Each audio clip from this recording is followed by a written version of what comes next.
All right, we are live tonight with Michael Yon, www.michaelyon.com. He is a former U.S. Army Green Beret and a decorated war correspondent who has traveled to 98 countries around the world. And he joins us tonight. It's around 1 a.m. Eastern and 10 p.m., 10:02 p.m. Pacific time for our listeners in the Americas. He's joining us live from Tokyo, Japan, where he's spending a few months researching what's going on, some of the global trends that are impacting Japanese society as much as American society and the European Union. So welcome, Michael, to the exitstrategy.world webcast number 6. It's great to have you. Ladies and gentlemen, your attention please. Just a moment. We will conduct an internal comprehensive disaster drill. Welcome to the disaster drill. This is literally perfectly bad timing. I'm in a hotel.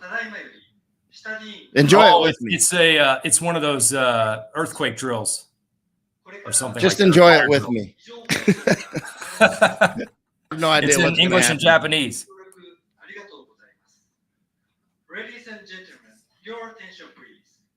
We will conduct an internal comprehensive disaster drill. Comprehensive disaster drill. So that covers fire and earthquake and tsunami. I don't assume your hotel's on the water, but be prepared, as they say. Okay, they're gonna. Well, so that's Japan. Okay, so I mean, at least they have disaster drills. I didn't know it was going to happen today. Very but conscientious society. Yeah, and they have big bookstores, and I mean really big, and they actually read here. You know, walking down the street a couple of days ago, you know how Americans are walking down the street reading a phone, and I do it at times because we got so much going on. There's a Japanese guy walking down the street reading a book, and I see that pretty often. Actually reading books. You know, it's pretty. You know, they a lot here. There's these antique bookstores that are absolutely incredible in Tokyo. I'm actually in Yokohama, which is by Tokyo, and I am actually near, just very close by, like 5 minutes by, is where Commodore Perry came and landed, right? And so with the black ships, for people who don't know what I'm talking about, this is 1853, 1854, and opened up Japan. Commodore Matthew Perry was an American naval officer, and this is it. So Yokohama is where Japan really got opened up to the world, and by the literally gunboat diplomacy. I was in an antique bookstore 2 or 3 weeks ago, and I saw on the shelves a 4-volume, actually I have them here, a 4-volume series of his books. Here we go. Kurosai.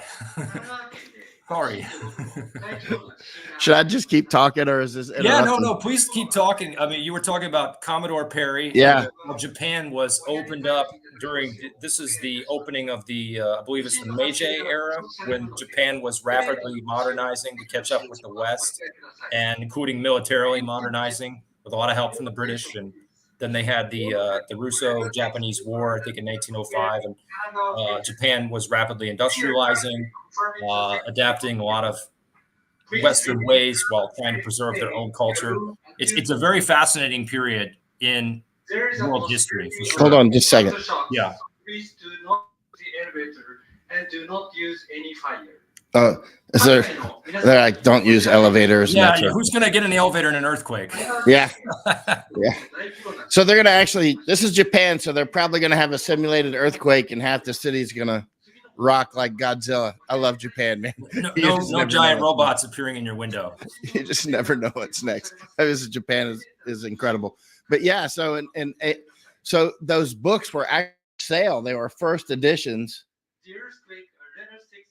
Oh, so Misako sent me a note here. This would be your Japanese assistant that you fired, your virtual assistant. There is a possibility of aftershocks, so please do not use the elevator. So for between 14 and 1500, they're going to be doing this, which is right during the time of our So we're going to get a lot of announcements. So I'll just keep talking, and they cannot turn down the volume, they say. So just keep talking loudly. okay, I'll just keep talking. Be right, a loud American in the land of the quiet. Yeah. And all right. And so, well, Commodore Perry came. They should have had these alarms when Commodore Perry landed. And actually they did. They had a lot of internal fighting, whether should we open up or not open up. And obviously opening up had to the siren is coming soon, actually. So there was a Tom Cruise movie, I believe. Tom Cruise was there around back then. Yeah, Tom Cruise, he was out here, and he's not gay, I guess.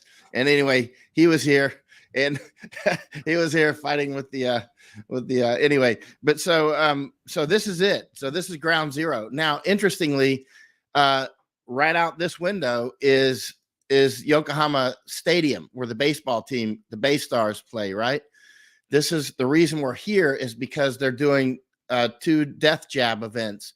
One was on January 14th, just had that, about 100 people lined up, and the 25 were very small children. I don't mean teenagers. I mean, like, 2, that sort. They were jabbing anybody 6 months and older, right? And about 100 people came. They allowed 100 to register, and they were doing it at the stadium right here. And there's another one on the 21st. So that's coming up. Today is, well, it's a couple more days, right? A few more days. So the bottom line is this is where it opened up. This is where Japan opened up. Now there had been, Portuguese and Dutch here before and that sort of thing. But excuse me, hopefully it's not anything serious. but this is it. Yokohama is very famous because of being, this is a huge port, which is right over here. Yokohama tires. Yeah. And so not a huge port, but I mean, let's say one of the main ports for opening up Japan. So, yeah. But again, they were faced, you already are clearly tracking on a lot more than most people are with some of the things you mentioned earlier about the British and whatnot. Yeah, you're absolutely accurate. And another thing. That's one of the reasons that the Japanese cars, I believe, have the wheel on the right instead of the left. Is that the correct? British thing? Yeah, it's a British thing. They imported the highway engineers from Great Britain when they first started. I met somebody the other day, and it was a woman, and I said, "Are you from Myanmar?" And she said, "How did you know?" She spoke some English. I said, "Oh, I've been to Myanmar a lot, Burma, right?" And I said, "Why are your cars, your steering wheels are on the sort of the wrong side, but they've got everything reversed." Like they reverse both simultaneously. So in other words, the lane and the wheel. So when you're driving down the road, you have to have a passenger looking out the window to see if you can pass. I mean, I spent a lot of time in Myanmar. So I asked people when I was in Burma, why do you have it so dangerous? Like basically, so the driver's side is on the edge of the road, right? And right. And the Buddha will protect you while they're passing and coming head on at you. Yeah. Yeah. Well, it has something to do with not liking the king. I don't know how these stories actually go, but I don't know what's the truth and what's the lie. But from what I heard in Thailand, the Burmese were kind of like the Huns of Southeast Asia. Like there was some bad blood between the Thais and the Burmese back in the day. Not necessarily today. That's for sure. No, there is. Yeah. It's not as bad today. Like the Karen people in Burma, they get along great with Thais. Karen people, Karen people. I've been out with them. Crossed the Salaween River into Burma, that the river that what's his name? The bridge over the River Kwai? No, the Rambo guy. What's his name? He had the Rambo movie over in Sylvester Stallone. Yeah, that John movie Rambo, where he goes and basically fights the communists or whatever in Burma.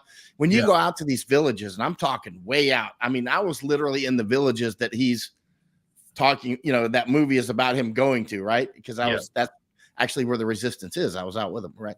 And so they love that Rambo movie out there. This is way out in the jungle, man. And they are very nice people. Actually, when I crossed that river from Thailand, and not a border crossing, we went across in a small boat, went upriver a ways. Literally, a body went down the river, and I think it was a soldier who had been killed. It was bloated and floating down the river. There had been an ambush recently upstream. I think 3 or 4 were killed, and that was probably one of them. But anyway, so we end up out in the in this village. The boonies of the boonies.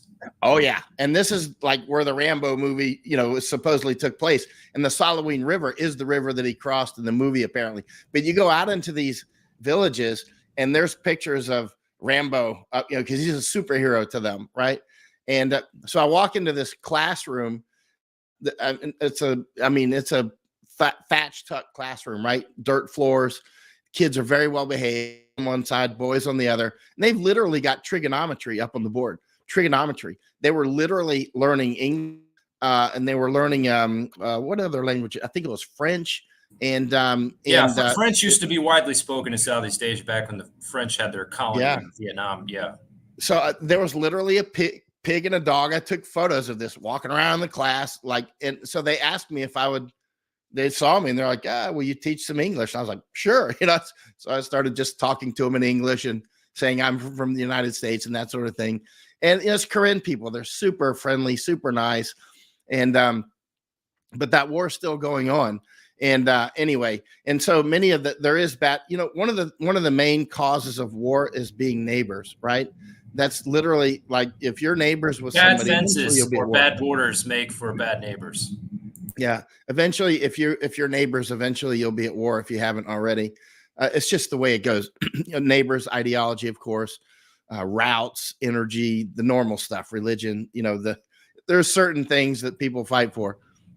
Yeah, I think it's when you talk about like the Russia-Ukraine war, for example, it's a very identitarian war in the sense that people don't realize that language, even the Ukrainian language, which is a distinct language. I mean, they to the point that they had when they had Ukrainian movies back when Crimea was controlled by Kiev, they actually put up subtitles, Russian subtitles on the Ukrainian language films. Like they had to put them up. So that shows you that it is a distinct language. But I mean, you had people on the pro-Ukraine, pro-Kiev side speaking Russian. Obviously, some of the more notorious units did. And then you had people on the Donbass side speaking Ukrainian or singing Ukrainian lullabies, at least for propaganda purposes, to show, the people in Western Ukraine, they didn't hate them. They were just against the government. So anyway, the point being that, yes, you're absolutely right that there's the sort of usual trifecta of, religion, bad blood from, just various atrocities, border wars going on for centuries, like maybe, let's say, the Azeris and the Armenians.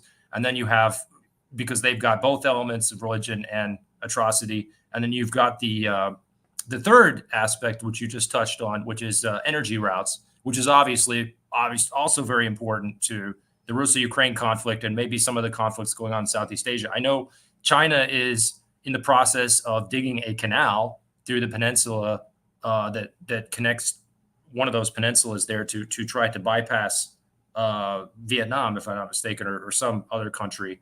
And they're you might be talking about right? You might be talking about the Kra Peninsula in Thailand. I've gone down there. Correct. Sorry, you're correct. It's between Malaysia and Myanmar. It's like the elephant trunk of Thailand there, right? Yeah, I've been down there looking at that area where they're, eventually they'll probably build that canal is my guess. But I looked at it years ago, like, I don't know, 10, 12 years ago. I was down there because eventually they probably will. Speaking of canals, one of the main reasons I brought you on the show, and this is a fascinating discussion of general, geopolitics and Southeast Asian history, but I did want to kind of bring it back to, and we talked about, you mentioned the death jab or a jab event in Japan, where they probably had very few takers, but you mentioned, unfortunately, a lot of them were very young. Kazuhiro Haraguchi, I believe, the former Japanese Minister for Internal Affairs. And for those who don't know, in North America, internal affairs usually means the minister in charge of like the counterpart to the FBI or the national police in a country. The interior minister is a pretty powerful honcho in general in most countries because they control the cops. And he apologized. This was on the Sudden and Unexpected Twitter account. I see it dated June 1st. He apologized to the unvaccinated. You were right. Vaccines are killing millions of our loved ones. I think this was dated May 31st, 2024. I mean, an apology in Japan is not a flippant thing. It's a big deal in their culture to formally apologize. It's meant to be heartfelt and sincere. So I thought that was a big deal. I mean, it was one of the first, let's say, Western politicians who had been in a very senior role who had said, we got the jab wrong. We got the rollout of the jab wrong. We are very sorry. Your thoughts on that? Yeah, I mean, Misako Ganaha, the famous Japanese journalist, and I were in his office about three months ago, I think, and we talked. And so we did a podcast with him, and it's in Japanese. It's probably on his website, should be. And there was some I hope somebody can. Maybe you can find somebody who can, volunteer to subtitle that in English for the worldwide audience. That would be fascinating. I mean, we're out with all the right people here. You wouldn't believe it. I mean, a lot of them some of the things that we do are public, and others we don't mention who we meet and that sort of thing. But we spend a lot of time with the scientists and the doctors and others who are involved, like Dr. Yasufumi Murakami. Dr. Yasufumi Murakami recently became a senior fellow, by the way, at FLCCC in the United States. But we spent probably 6 full days with him. When I say full days, I mean like 10, 12 hours a day. We literally spent probably 60 hours with him. You know what I mean? In his lab, and he's introducing us to others, like one of the good and other scientists. He's actually, his training is in immunology and virology. And he's a professor of oncology at Tokyo University now. So his name is Dr. Yasufumi Murakami, right? You can see him. We have been getting his word out in the United States more and more now, so that Americans see that everything that you see in the United States is what we see in Japan. We see it in Taiwan, except for the migration part in Taiwan. We don't see that except for mainlanders. So we do see it, but mainlanders. And then we'll talk about that in a little while later. But please continue. We see the same things in Netherlands. So like chicken factories burning down, or chicken farms burning down. That's happening in Japan too. You see the egg farms or the chicken farms burning down mysteriously, quote unquote. Yeah. So as you're watching this, people can web search and you'll see, yep, there it is. And you can see, for instance, the many people, it's got to be 1,000 people have said to me over the last few years, Japan would never open up their borders. I can assure you with the rare 100% certainty that they are 100%. I see it. I mean, the convenience stores, many of them are run by, or the clerks and whatnot are from, the Middle East or that sort of thing. And there's a town called Kawaguchi that the Japanese now call it Kawaguchistan. It's filled with Kurds. It's in Saitama Prefecture. I was up there. We had lunch there a couple months ago, 2 or 3 months ago. And actually the Kurds, I spent a lot of time with Kurds up in northern Iraq and other places like Germany. And actually there's a lot of them in Tennessee near Nashville. But the Kurds, I get along with Kurds. Great people. But I assure you, they are a shockwave, a front edge, let's say, of Zionists. But believe it or not, of Zionists. Believe it or not, I've told Japanese this, and most Americans are like, "What? Where do you that?" They're Sunni Muslim, right? And I'm like, follow my lead here. Just like the Pashtun, many Pashtun think that they're a lost tribe of Israel. The Pashtun in Afghanistan and Pakistan, right? And I asked when I was out there in Afghanistan, do you believe? And many actually do. And likewise with the Kurds, a lot of Kurds think they're a lost tribe of Israel, right? And now they're Muslim, but their relationship with Israel is that tight.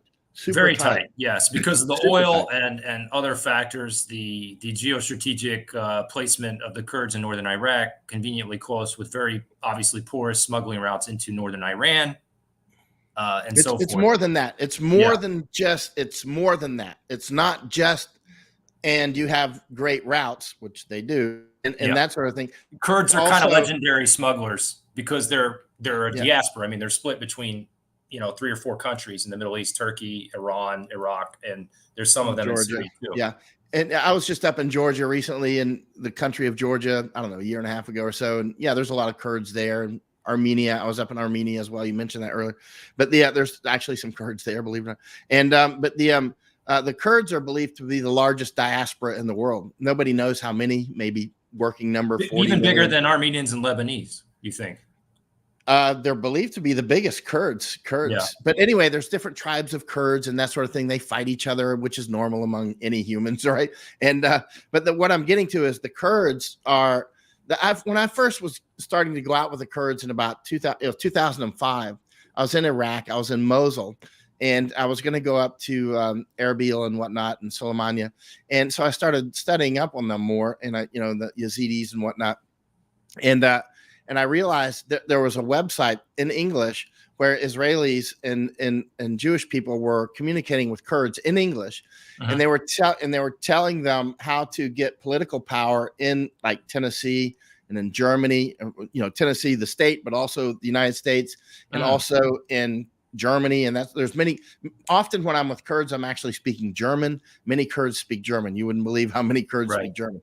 And they speak. Well, it's because of the Turk. I mean, the Kurds from Turkey in particular, they've learned German because German is taught in the Turkish education system, right? It's like the second language after English in Turkey.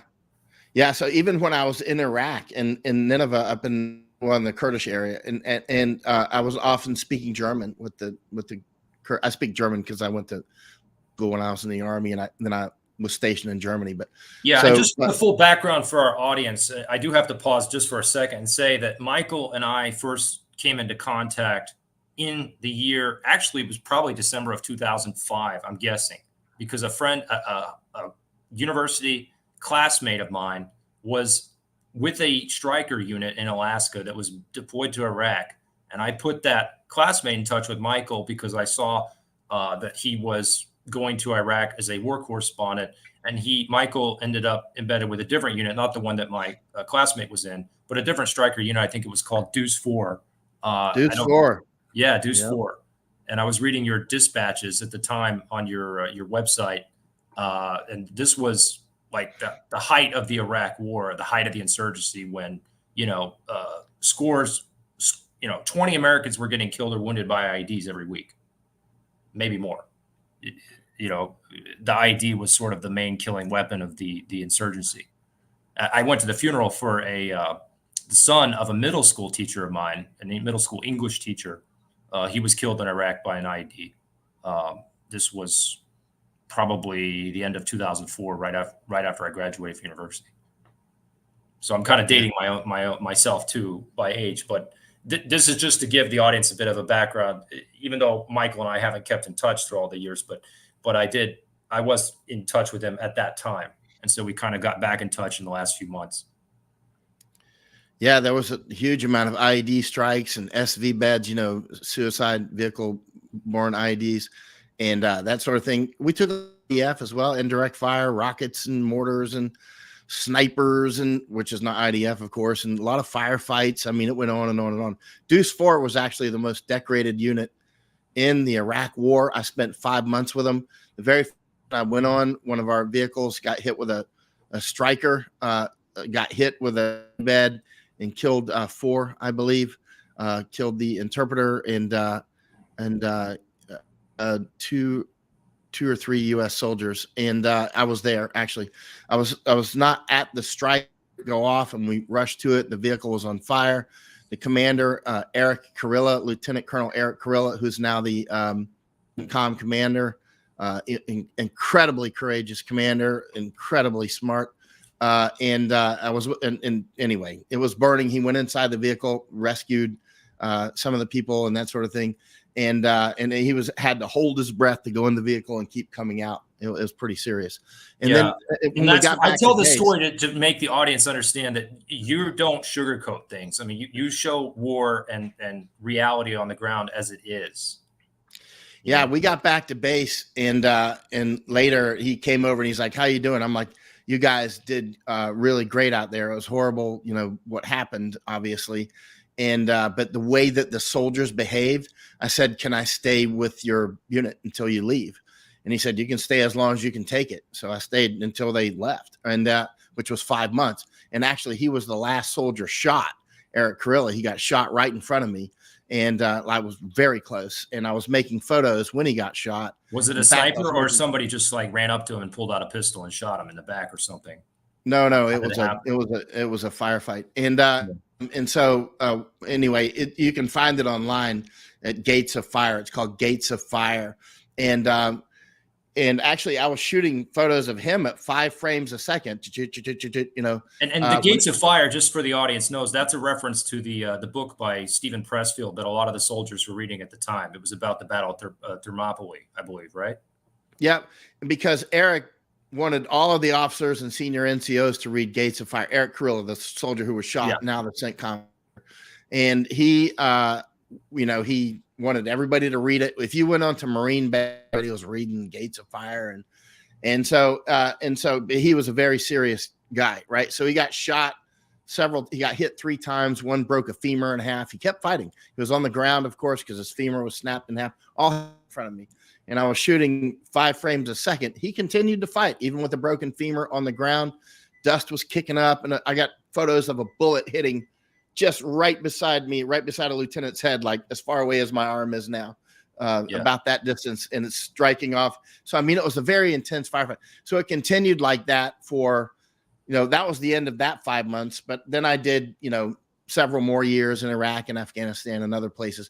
So, I mean, the bottom line is I was out there actually doing combat. There's war correspondents, which are really kind of a dime a dozen, really. And then there's there's people who file from some hotel in the region. And I know there was a scandal at CNN where they, during the first Gulf War, they were doing fake scud stud shots where they were like standing on the roof of the CNN headquarters in Atlanta, pretending it was in Bahrain or someplace under scud fire, or Israel. CNN actually reached out to me in the last about 10 days ago to do some interviews about the Darien Gap. And anyway, whatever. One of the things I've noticed about the globalist is they have certain tells. And one of those tells is severe arrogance, like narcissistic level arrogance, right? And the point of almost either extreme sociopathy or psychopathic narcissism. Yeah, and I've noticed that among CNN people. I noticed that with Arwa Damon in the Iraq War, and I'm naming her specifically. She ended up getting drunk later, and it was in the news, and she ended up biting a medic that came to, she was going crazy. You know who I am, that sort of stuff. Arwa Damon's a big CNN person, and if you can find probably. I've never heard of her. That's the kind. I mean, I've heard of Amanpour, because she's been there forever, and Wolf Blitzer, but I mean, maybe I'm dating myself, but I've never heard of this person because I don't pay attention. She was pretty well known. Arwa Damon's very, very well known, and she's from Syria. I talked with her many times because I would see her in the wars, and she was quite well known. She's not known as the lady you mentioned before. What's her name? Her. They're a bunch of CNN clowns, But the bottom line is they have a tendency to be very, very arrogant, and it's one of the tells I've noticed when I'm out with globalists and talking with them and that sort of thing. It's just arrogance, that just like I know everything, and who are you? Yeah, it reminds me. You mentioned media arrogance. There was an episode several months ago where this was, I guess, it was either tail end of 2022 or maybe it was 2023, where Jim Laporta, a journalist for the Associated Press, he got fired. He was like AP's main military correspondent, and he was very, very popular on X with a lot of active duty mil Twitter, and I have very mixed feelings about mil Twitter, but we can get into that some other time. But the main point I wanted to make is that he got fired. He basically took the fall for his idiot editors who thought that, an S-300 missile that was fired from Ukrainian surface-to-air missile batteries somehow may have come from Russia and landed in Polish territory because it killed a couple of Polish farmers when it came down. Right. Because when the missiles lose lock, they go ballistic, right? And sometimes when they go ballistic, they slam into an apartment building because these S-300s. I want to explain to people what you mean by that. Well, I'm just saying. I know what you're talking about. But. Yeah, the missile just, when it loses lock on the target, it just continues to go into the sky, and then it comes down. It has what goes up must come down, and it comes down with a certain amount of fuel or maybe the warhead still attached to it, and then it just lands. And in this case, a couple of Polish farmers died, and the AP got in such a rush to break the story that a Russian-made missile had killed a couple of Polish farmers that they didn't do basic military 101 research. It doesn't seem like anybody even freaking, so much as looked up an S-300 system, what it is, and the fact that Ukraine is one of its operators, and the fact that Ukraine's S-300s are if they have any left now, are 1980s vintage hardware, meaning they were manufactured in the USSR in let's say 1979 to 1989 or 1990. So a lot of those missiles are not going to work properly because they're too old. The maintenance, they're well past their maintenance, sell by dates. And so all these factors led to one journalist, interestingly enough, AP's main military correspondent, getting fired. And I still scratch my head about that. And I think, why did that happen? Was Jim getting too popular with certain people? Was he talking too much behind the scenes about certain things? I don't know Jim very well. Okay. He's just a loose acquaintance, but we've just corresponded a few times via email, and it's just, the whole thing was so strange. And, there were certain editors involved that, I'm not going to go into details about what I know about them, but let's just say those editors that fired him had ties to the UK. They had American passports, but they had lived and worked in the United Kingdom in AP's London office for a long time. So that's all I'm going to say about it. But just the point being that, yes, arrogance, really ridiculous arrogance, and not just doing your basic, simple journalistic homework, leads to a lot of really embarrassing mistakes. And even before we get into, the clown world ideology of saying a man is a woman and a birthing person, and, you can change genders, and there are hundreds of genders and, sexual, whatever identities. I mean, so Michael, you made a good point about globalist arrogance sort of being their undoing, because the main topic, the main theme of today's show is open borders and weaponized migration. You were talking about Japan earlier, that when we talked briefly off the air before tonight's show, you were saying that a lot of the same stuff that people think is unique to the quote unquote West is in fact also being brought into Japan. And Japan is an interesting country because geopolitically and militarily it allies with the West, right? But it still has the vestiges of the old, Confucian and let's say Shinto culture, right? At least vestiges of it, I should say, right? So Japan is probably a strong candidate to start to push back. And you're talking to people, at least, some of them anonymous, who want to remain anonymous, who are in the process of kind of pushing back against this whole Agenda 21 or Agenda 2030, whatever they're calling it, where you see the same script. They try to bankrupt the farmers. They try to, get their land, either to turn it into a wilderness area, or a quote unquote designated wilderness, or, just to have it go into the hands of a giant conglomerate. You're seeing the same thing happening in Ukraine with BlackRock getting their tentacles deep in that country. You're seeing it in the Netherlands, where they were using the nitrogen emissions or some bullshit Nitrogen. Emissions rule to But then you go right next door to Germany and it's carbon dioxide. So at the borderline, at the border between Germany and Netherlands, it's Stickstoff, which is nitrogen in German and Dutch language. So it's nitrogen in Netherlands, the border, and the problem is carbon dioxide. You can't make up this stuff. Yeah. So I mean, it's just ludicrous, whatever the pretext they're using, and yet they're not facing serious consequences for it. I mean, there was the European Parliament elections. We should mention that the people of Europe have overwhelmingly, when they have a chance to vote on it, they overwhelmingly vote against this agenda. They don't want their boys coming back in caskets from Ukraine. The German people, clearly, especially those in the East, the former DDR, they don't want any part of another war with Russia. I mean, they had two wars with the Russians in the 20th century, and they're done with it. But,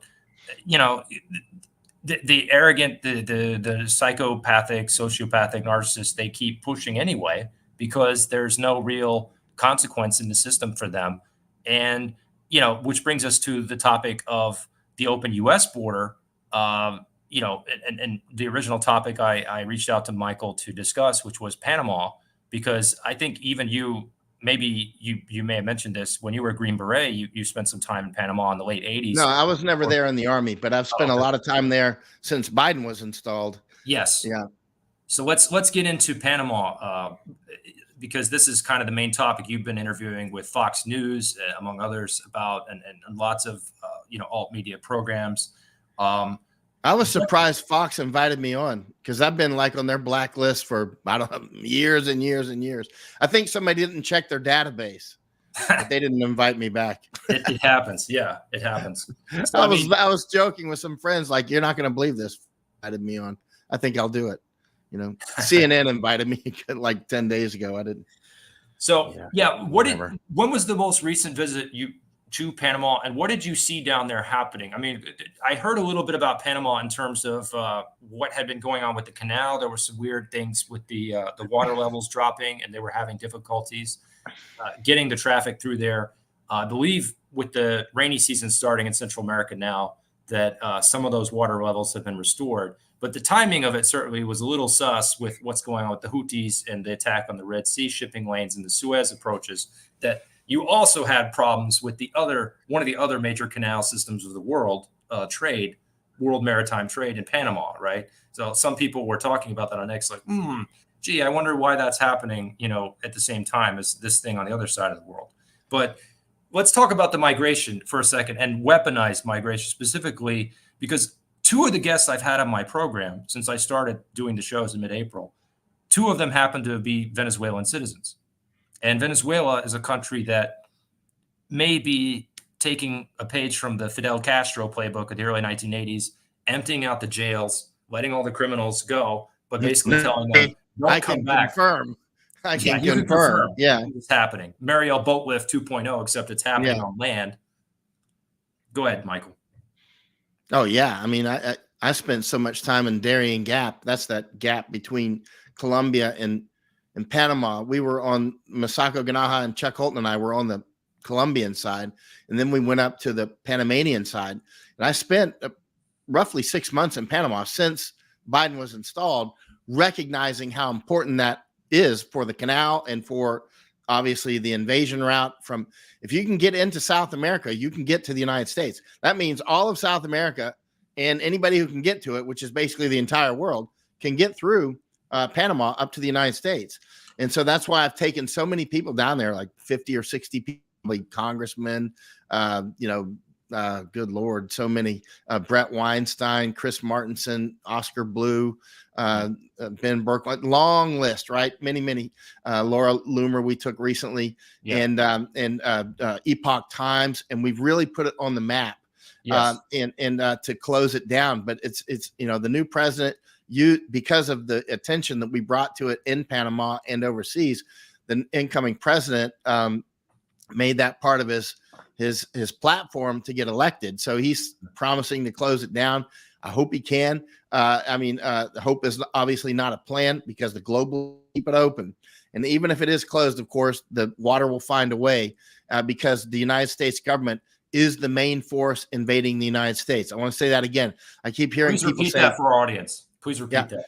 Yeah. One of the things people say, Dr. Phil went down to the border and all this stuff. Oh, Dr. Phil's there now. And Dr. talking about, sanctioning Mexico. It's ridiculous. The main invader of the United States is the United States, period, full stop. No wiggle room for life. It is the U.S. government. That's what I've been saying. We've been saying to our audience too. Exactly. And people will say, no, it's the Mexican cartels. And I'm like, bullshit. It's the United States government. And who do you think is the Krisha, to use a Russian word, or the roof, the umbrella of the Mexican cartels? Who was running El Chapo? Who ultimately decides which cartel is ascendant and which one is not? Who's managing the drug trade at the highest levels? Keep in mind, this is a multiplayer game, right? It's not just the United States and cartels. The Chinese are using the cartels down there to bring their fentanyl precursors and whatnot in. It's a who's who in the zoo, right? And Colombia, I should mention, because you were on the Colombian side of the border too, with Panama, that Colombia has a very leftist president named Petro, who's extremely unpopular with the Colombian people because of the cost of living problems down there. Even though it's great for Americans, it's great for gringos. They're getting flooded with single male gringos, and most of them are decent folks. I'm not saying they're all, down there for prurient reasons, but they've got a leftist government that's closely allied with the Venezuelan government.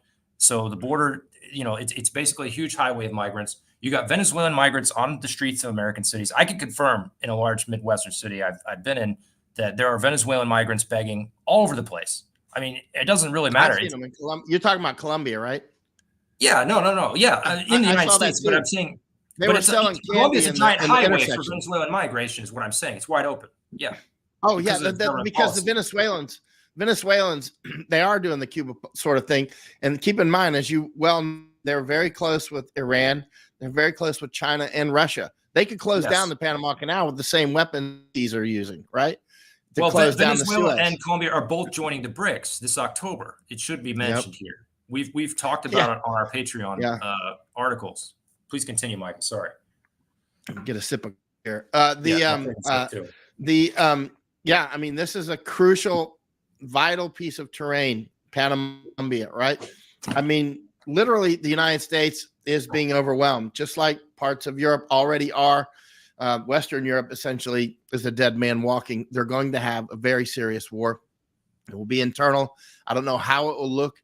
The United States will as well. I literally fired an attorney about 4 years ago because he couldn't see this, and he was getting angry when I said United States is going into civil war. And he's like, well, how will it look? I'm like, I don't know, because I've been in a lot of wars and they get very confusing, I assure you. But at the end of it's all about conditions. It's all about conditions, right?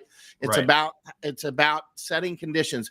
Conditions if you are had being told set. people in Russia, if you told people in Moscow and Kiev back in, I don't know, as recently as 2012, 2013. I mean, there's video. People can go online and Google Zelensky Russian New Year celebration show, right? I think it was Zelensky he was doing a comedy act on Russian TV. I shit you not, in New Year of 2013, right? Just to illustrate things for people, okay? Just how radically things can change very quickly. Yeah. By the way, the reason who's a U.S. Army officer loves to talk about this too, that your world can change radically in an instant or in a very short period of time, and people have tremendous normalcy bias. All you have to do is sit still in one place in the world, and eventually you will see war. If it's a human populated place, it doesn't matter where you're at. Eventually there will be war there. It's just a matter of time. Some places have more. Others, obviously, Poland, due to geography and that sort of thing, is a title. Poland zone. and Ukraine is the bloodlands. I mean, it's just been overrun by armies down through the centuries. And by the way, the fallout I had with this attorney that I worked with for years wasn't just about him not seeing things. It was the fact that I'm like, we're going into World War. We're in World War. We are in a World War III by proxy right now. But the gloves that both sides are using for their proxies are getting rather thin. Yeah, and what I'm getting to is exactly. And that not seeing that the jabs and all this are part of a larger matrix of events that are unfolding, like all the food issues and all these things that some of us have been warning about for a long time. It's all part of a larger plan, right? And that plan is in the open. It's not even hidden. It is to get rid of the nation states like Japan and all the nation states of the first world, to weaponize the so-called third world against the first world, so that there is no longer any real distinction, and to basically depopulate, demoralize. I mean, it goes into even clown world. Yeah, please continue. Where's my Camp of the Saints thing? I got it around here somewhere. It's Camp of the Saints. I mean, the book that you can hardly even get in the United States now. It's all about oligarchical fights that are oligarchical structures. It's not, for instance, Biden obviously is not president. He's a dog king. He's what's called a dog king in information war. Dog king is an old term that's not really used anymore. We've brought it back to life because that's what's happening. A dog king is when one king kills another king or runs him off and then literally installs a dog as a king, like an actual dog. Like Caligula did with his horse, where the emperor, the late Roman emperor, he appointed his horse as a senator. Hey, you're allegedly, allegedly. Caligula's horse, the senator, if that actually happened. Yeah, exactly. I mean, I've used that as an example before. And it's a humiliation ritual too. When you see that, this guy is running the leader of the free world, and he's just doddering around and almost drooling on the Pope's. What it does is it demoralizes the people. I'm pouring myself some coffee here. Yes. And I'll be up at 4 a.m. on some interviews and whatnot. So it's been it's going to be, has been a long day and will be a long day. But well, I hope you get a wink of sleep after this interview, maybe I'm to good. prepare for I'm your good. overnight. Yeah. Camp of the Saints. Hey, there Jean it is. Raspail. Yeah. You can hardly get this book.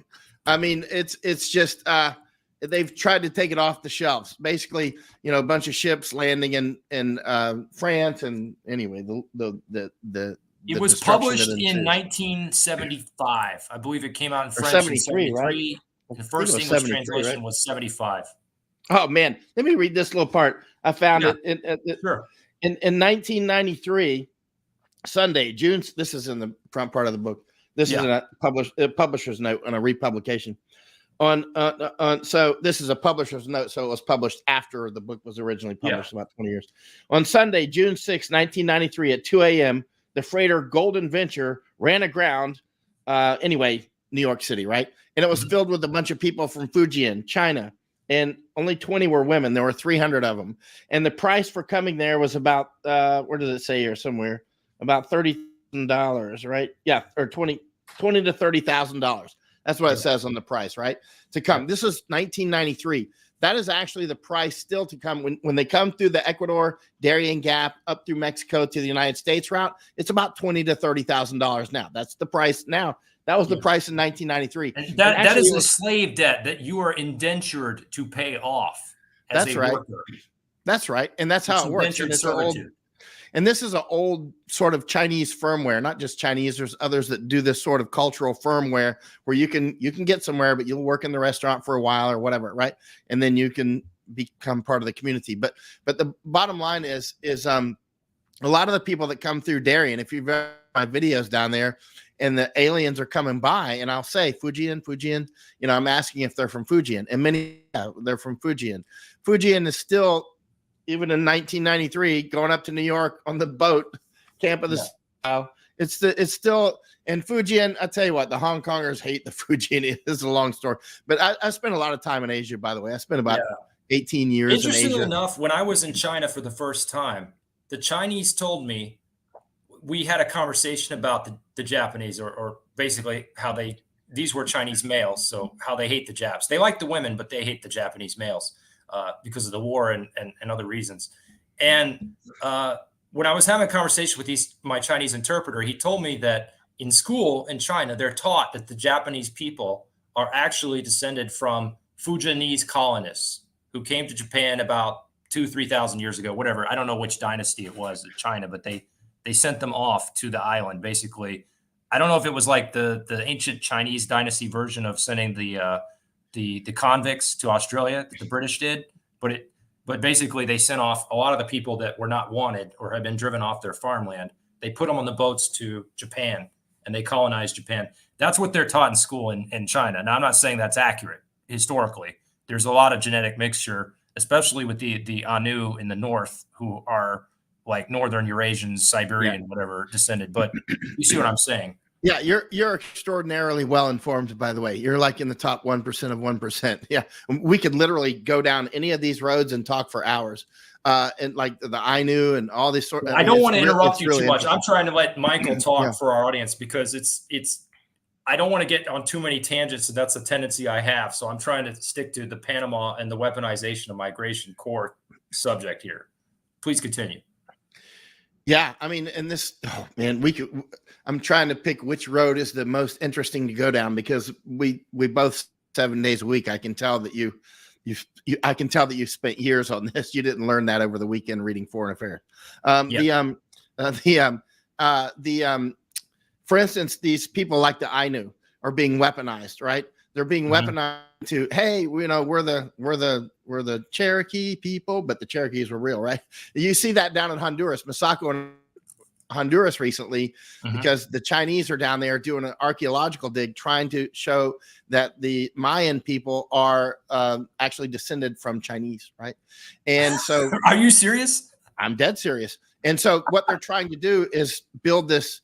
Well, I mean, no, there has been Chinese. This is an old topic. I don't want to get off a tangent again, but this is something I read about when I was in high school in the late 90s. There was a researcher at TCU or some university in Texas and a few other universities. They've been looking for the archaeological evidence that the Chinese sailors back in the Ming Dynasty era, or maybe even in the Tang, we're talking 700s to 1400s, washed up on the shores of Mesoamerica, and that there was basically pre-Columbian contact between China and Mesoamerica. Now, the evidence is super sketchy and thin, but there is some very thin evidence that this in fact happened. Now, whether that's a basis for some sort of, ancestral claim, I doubt it. I don't think there were enough Chinese sailors. That's what they're using it for, is ancestral claims, right? And so, for instance, they'll say that they came over on the Bering Straits and also, and I first really came into this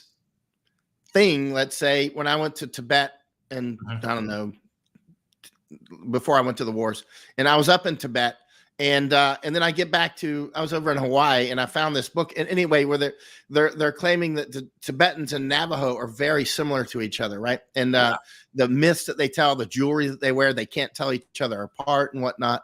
And anyway, at that time, I was just like, well, that's interesting. Just file that, right? And anyway, as time goes on, and I learn more about using the weaponization of cultures and whatnot. And one of the things that Masako and I look for to different places is how many claws the dragons have, right?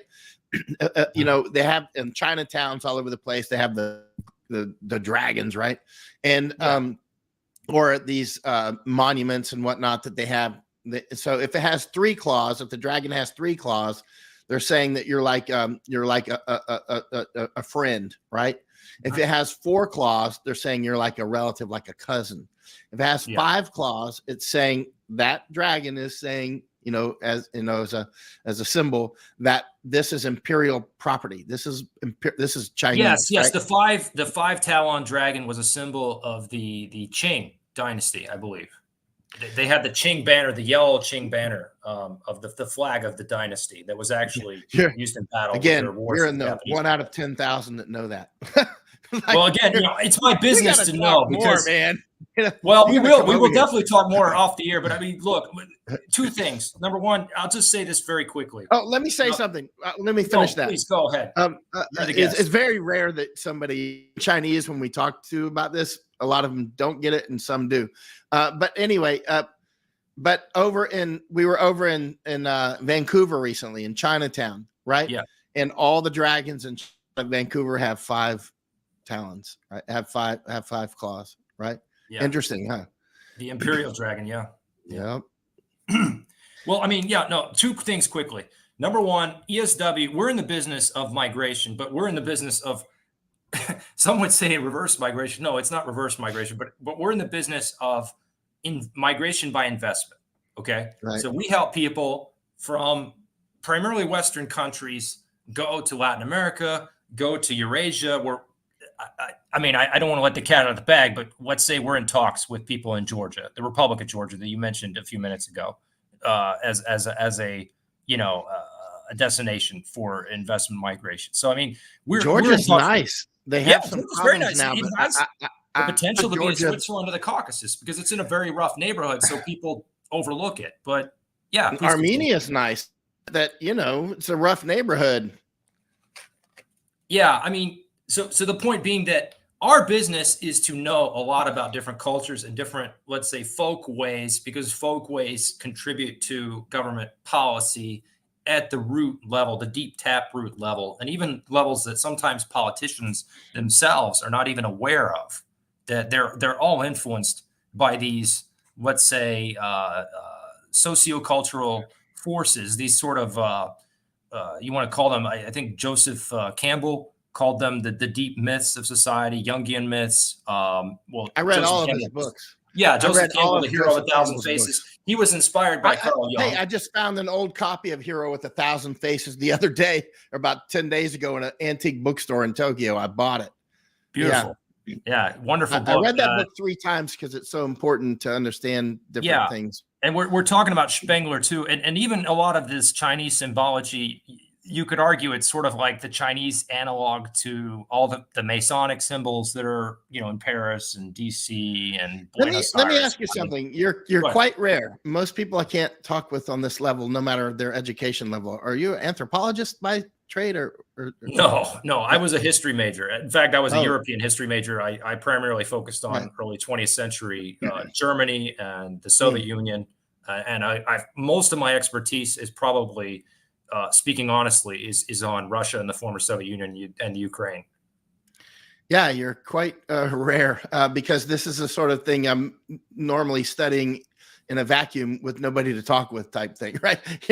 It's quite interesting. Like you see what's happening now with with the Germans as an example. They seem to be doing a Gotterdammerung, right?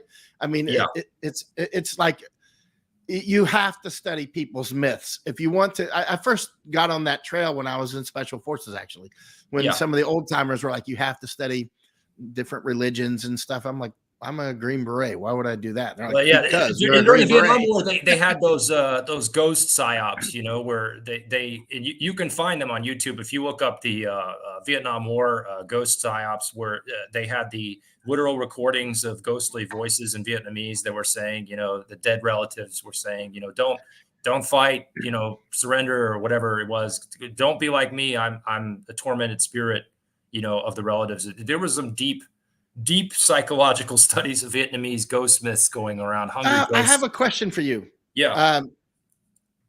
Interesting, because exactly what you're talking about now. I'm sorry to interrupt, but this is really, I think you might be able to actually go down a path with this. Michael, you're the guest. Feel free to interrupt me at any time. Just tell me when to shut up. I don't want to be impolite, but your knowledge set is quite serious, and walking past the door, and I want to open it and walk in. So okay, Chinese are buying a lot of the crematorium capacity here in Japan. A lot of the funeral services, they've increased the prices and whatnot. And one of our you were tweeting about that on X the other day because I did. And so one of our we're discussing that. And so one of our teammates messaged from the United States yesterday. He's also quite knowledgeable. We would be all interested to be all together. Actually, he can also talk on these levels. He suggested it may be, in addition to making money, which obviously Chinese are always after the gold, is actually a way to attack Japan spiritually. In other words, by taking charge of the bodies and that sort of thing, taking charge of the funeral rites, right? That could be a spiritual form of attack. Now, most people, I think that would go in one ear and out the other. But as soon as he said that, I'm like, bingo, you actually might be onto something. Yes. Yeah, and as you know, Chinese are quite smart when it comes to making money and doing several things at once. They want to do this and do that. Basically a chess move. They operate at multiple levels. They're not playing chess or checkers. They're playing Go. They're moving. That's right. They're playing Go. They're playing Go. And what do you think about that idea? Taking over the funeral business in order as a spiritual form of attack.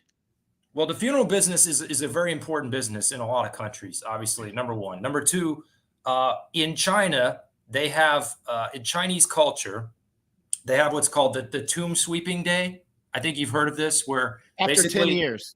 Yes, where every 10 years, it depends on, some people try to go every year, but at least once every 10 years, the Chinese people return, and sometimes it's done in the spring festival too, but basically they return to their ancestral village and they sweep the tombs of the ancestors, because where the bones of your ancestors lie is very important to your sense of rootedness in the earth in Chinese culture, right? I mean, the name of China in the Chinese language is Zhonghua, which means middle kingdom, the center between heaven and earth. China is like at the center of the earth from their perspective in ancient times. They viewed themselves as the preeminent civilization on the planet. In fact, they were, especially in the Tang period, when they sort of hit their peak of flourishing, when paper and gunpowder and things like that were invented, in the compass. So, I mean, what you're saying about cremation, the Orthodox Church in Russia is, by the way, not very keen on cremation. They didn't like that the Soviets encouraged cremation too, possibly for similar deep demoralization reasons, or atheistic reasons. because when you're cremated, it doesn't mean that God can't resurrect you at the final day of judgment. Now, both Christians and Muslims believe that even if you're cremated, God will reassemble the atoms of your body and give you a new body at the resurrection day. But that being said, there's no set grave to mourn at. That's why dissidents and enemies of the state tend to be cremated, right? This even came up as a plot point in The Man in the High Castle. You were talking about The Man in the High Castle on your Twitter feed a while back. And I've been watching that. I wrote a large article about that, actually. Yeah. And I liked the first two seasons. Well, the first season and a half, roughly, I guess, made some sense to me. But obviously, you have to suspend disbelief to talk about a German and Japanese conquered United States of America. I mean, it's kind of militarily absurd, the premise. But I was writing about it more in relation to control of Hollywood, actually. Yeah, but that's separate. That's because then the last seasons, at the risk of plot spoilers, they get into like black communists and stuff like that, and this alternate 1960s, and it's really kind of absurd. But the one thing that they did get right was probably that if you're an enemy of the state and you get killed by the state, then they cremate you. They don't give you you're not allowed. Your relatives are not allowed a proper burial or proper mourning. And so back to your point about, is it demoralization, or is it just good business, or is it a deeper level of undermining the Japanese link of their people to their ancient places, their ancient ancestral villages, where even a Tokyo person at some vague level understands that their grandfather or great-grandparent, that's probably the generations we're into now, had some tie to an ancestral village somewhere in the north of Japan or what have you.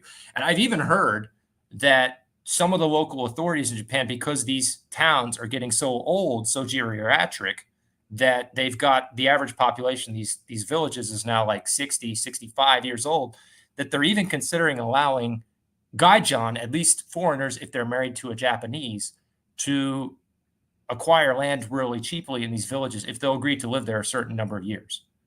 Have you heard about this? Well, we've been up to some farmlands, and they're like, the average farmer, I think, is in the young 70s actually now in Japan. Wow. Because it's in the US, it's like 55, or the last I read, but maybe it's now. Oh man, and so there's like bears running downtown and so. And a lot of people don't realize Japan has bears. They got a lot of bears. They came down from Sakhalin, didn't they? They swim across the strait from Sakhalin. They got at least two different kinds and we were out with a bear hunter actually, and he had a whole big stack of bear skulls and stuff. He said his grandfather had him out bear hunting when he was 4 years old on his grandfather's back. But he's a farmer, and so there's wild hogs running around everywhere, and there's deer running around. So in other words, the farms are fallow and huge amounts. So Japan is so dependent on imported food. And right. I mean, and Japanese don't, the young people are not into the farming, which is obviously a massive vulnerability, because as you know, food security is one of the absolute most important things. Military security is food security, right? You need to have food security, period. Right. Kissinger famously said, if you control oil, you control governments. If you control food, you control nations. Yep. And it's an old, it goes back to, I don't know where. I mean, it's been known since antiquity that control the food, right? And doesn't control it. Neither does Taiwan at this point, right? And we were just over in Taiwan for a month, and meeting with very interesting people. And then actually the day we left was when the PLA Navy surrounded Taiwan. Those issues are quite serious, right? Yeah. And it's so interesting. We were actually out on Kinmen Island. I think you know where Kinmen is, right? Yeah, it's the closest. So the audience understands, it's the closest island. It's the closest you can physically get to the People's Republic of China without setting foot on it. Like, you're literally looking across the bay at the mainland. Oh, you can swim to it. Literally, people swim back and forth. People like mainlanders will take will swim. They swim over to Taiwan, which is Kinmen. A lot of the people, actually, you mentioned something earlier about Ukrainians and Russians, and how there's this water basically between what's Ukrainian and what's Russian. I see this everywhere in the world, whether it's Texas, whether they're Mexicans or Arizona, and so it's everywhere. Everything you touch touches you, including religions, including cultures, language, culinary, food, music, whatever. All information blends just like salt and water, right? They blend it. As you have syncretic religions, of course. So you have, like, say, religions are constantly bifurcating, they're constantly splitting, and they're constantly syncretizing. So they're doing both. It's sort of like, dendrites, Well, there are a lot of Japanese who are syncretic, and Chinese are the same way, where they may be nominally Catholic, but they may go to mass and celebrate Christmas, but they also burn the incense for the ancestors, do some of the Shinto customs, right? And it's the same in Russia. You go into Siberia, and there are priests in the village, but there are also the shamans. Yeah, there's a lot of mystery to Japan. People often say that, but it is mysterious, actually. Actually, there seems to be maybe some relations with Judaism, which are kind of mysterious. It kind of fades off into oblivion, and you can't. It's like the source of the Nile. Where did these things come from? And it's interesting. I wish we had more time, actually, because we only have 13 more minutes, I guess. But the bottom line is and I do want you to hold me to that. I know you set times, and I do want to hold to it. Oh, I'll go all day. I mean, I want to do maximum an hour and a half. Okay? Yeah, I can give you 10 minutes of overdrive if that works. Oh, yeah. I actually tomorrow I got to go meet with some Tibetans, and so I'm gonna get ready for that. But I can definitely go as long as you want today. And but so these Tibetans are quite interesting as well. This is all. Yeah, I know the Nazis were fascinated with Tibet too, and this whole Shangri-La that came out of German archaeology, early 20th century stuff, and so forth. So please continue. Yeah. And so you see, actually, let me go back on again. Taiwan, as you are probably one of the 1 out of 10,000 who realize, was never part of China. Never. It was never part of China. Right. And now there's the arguments that it was, part of Ming, whatever, down in the south. It was tributary. They had cities in the southern, what's now Kaohsiung, or I guess the southern port region of Taiwan, that were paying tribute to the Ming emperor. Right. But that was just in the south. And, it's actually. But by that measure, there were cities. You realize at that time, there were cities in Tang Dynasty times, there were cities in the Central Asian Tarim Basin that were also paying tribute to the emperor. So that's now, somewhere in Uzbekistan or Kyrgyzia or whatever those former stands are. So, yeah, but Ming Dynasty was claim on the basis of who paid tribute to when in ancient times is obviously fraud, right? I mean, they were Greek colony. Are we going to give Crimea back to the original inhabitants? Well, who would that be? The Greeks, not the Tartars. And actually, the Ming, as you know, were not Chinese anyway. They're Manchus, right? I mean, you can take this further than I can. The restorationists came in, but yeah, the Qin dynasty. What you were saying is the Qin, the Great Qin, who had the claims to the South China Sea that both Taiwan and the PRC inherited. By the way, Taiwan has claims in the South China Sea as well. The Qing dynasty were descended from the Manchus, who were the northern descendants of the Jurchen peoples that basically all of Manchuria bordered Korea and Siberia, basically the land between northern Korea and Siberia. Yeah. Right. But there's zero actual real claim except by force of communist China on Taiwan, period. It just doesn't exist except in the information war. Draw the map the way you want it and go take it, right? Let's be fair, just to be fair and accurate, Michael. There are only like maybe 6, maybe 10 countries left. I mean, you can count them on your fingers that recognize Taiwan, the government on Taiwan, as the legitimate government of all China, right? Yeah, like, to be fair, it's Guatemala and commercial Belize. Pressure counts for a lot. Yeah. Oh, yeah. I mean, no, ultimately it is the law of the jungle, period, right? Yeah. And ultimately, the final law is the gun, period, right? And force is the law from which all law is derived. This is the line from Starship Troopers that what's his name? That Canadian actor, the bald guy, tough guy, Michael Ironside said in the movie. Right. Oh yeah. Ultimately, it's just force, and that's our ancestors have known this since forever. Although a lot of people living in La La Land might get that, but we were recently up in Belize and Guatemala. Those are two countries that still recognize Taiwan. And Masako actually interviewed the ambassador from Taiwan to Belize. It was quite interesting, but once there is no, I was in the interview actually, and once there are no countries that recognize Taiwan, then Taiwan is isolated. Right. Obviously, could you tell us briefly? I'm sorry to interrupt, but could you tell us who this Masako is? You keep mentioning them. Yeah, Masako Ganaha is a very famous Japanese journalist, and she is a fighter extraordinaire.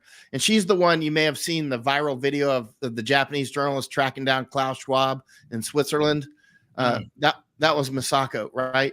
And she's quite brilliant.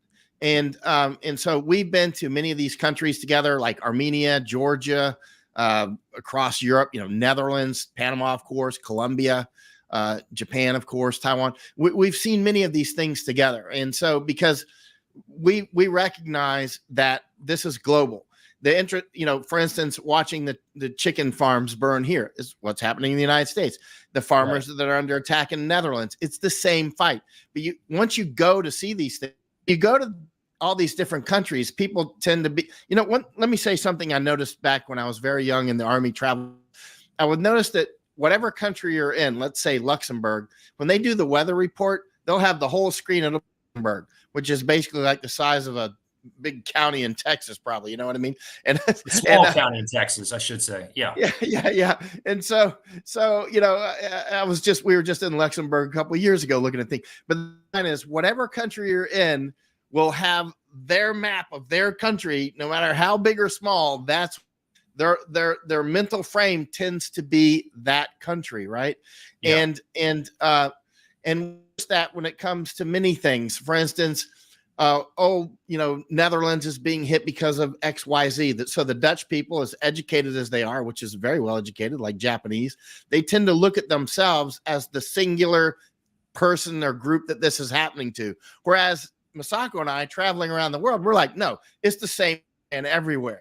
Like, it's the absolute same game plan everywhere we go, right? And one of the things, by the way, this is interesting for you probably, an ambassador to a key country, I'm not going to say which one, but down in Panama said recently in the last week that he's just astounded that the Chinese are putting so much money into Panama and America's just vacant, right? Just abandoned Panama. Which is absolutely. They're also making significant investments in Nicaragua and El Salvador. You know who built the new library that President Nayib Bukele? Masako and I were in that library. Beautiful library. We spent a half a day in it, and their flag the Chinese flag is flying out front of the library. Yeah. Yeah, we were there. We were there in El Salvador, which is a very safe place to go. When we were there, I would recommend it for vacation. I would take your family there. I mean, it's a nice place, and Bukele really squashed them down. But at the end of the day, it is. I mean, China built that library. It's like 7 floors, and we were in it, half a day into the night until they closed. Yeah. Interesting. So, I mean, because I did want to touch on that briefly because we've been talking about Panama a lot, and you've spent a lot of time there. How do you see the prospects of Nicaragua? Because Nicaragua is kind of an overlooked little country. I've got a German expat buddy there who's about 50 years old, and his girlfriend, significant other. They've been there a long time, a few years now. They left Germany, got fed up right after the pandemic. Actually, they were in Australia, and where they had the funny thing about Australia is we started getting a few clients out of Australia. Some of our first clients are coming out of Australia because I think the lockdown in Australia really traumatized people, like how harsh it was. You saw the footage of people getting arrested while trying to sunbathe and bathe in the water on the beach, on Bondi Beach, the most famous beach in the country, in Sydney, and all this nonsense. And it's weird because Australia, obviously, they have this high commodities export dependency on China for their economy. And yet militarily, they're still strongly aligned with us. They were the only country, one of the very few U.S. allies to actually send soldiers to fight alongside ours in Vietnam. And, when you look at Nicaragua, you look at Central America and what's happening in the Americas in general, you see a similar situation to Australia where they're obviously mostly the population is pro-American. I mean, pro-American in the classic sense, not pro-clown world or pro-Biden, but just pro strong relations with the United States of America historically, and they've got family in the U.S., a lot of them, and et cetera. But yet, when you look at who is their number one trading partner, it's China. Just like Australia, right? It's China.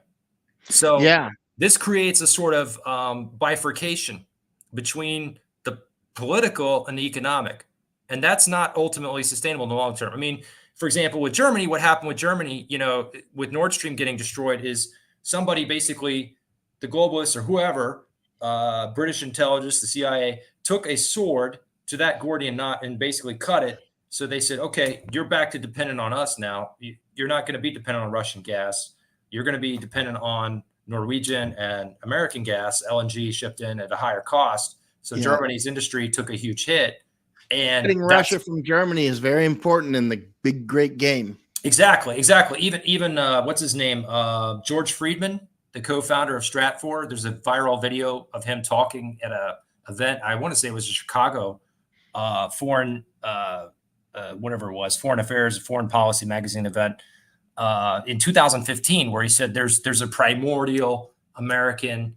What he meant was Anglo-American, not American, but British Anglo-American interest in driving a wedge, keeping Germany and Russia apart. Because if they get too close, that's a big problem for Anglo-American dominance of the world.